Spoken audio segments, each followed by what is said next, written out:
May mga tirang tinapay ba kayo dyan?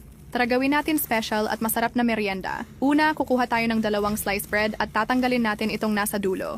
At gagamit tayo ng rolling pin para mag-flattened ito. Gamitan natin ito ng pabilog na molder at ikakat natin ito. At edidip lang natin to sa itlog.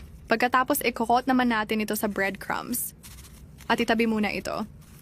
At sa kawali maggisa lang ako ng sibuyas, patatas at bell pepper. Isunod itong 1 can tuna.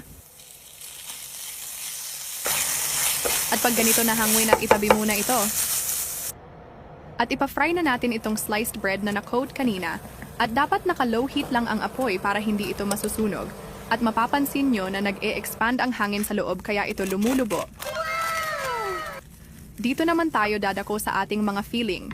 Naglagay lang ako ng lettuce at itong tuna na nagisa natin kanina. Nilagyan ko lang ito ng mayonnaise at ketchup sa ibabaw para mas maganda tingnan. At panigurado hindi talaga kayo mapapahiya nito kapag ito ang ihanda sa mga bisita ninyo dahil napakasarap nito.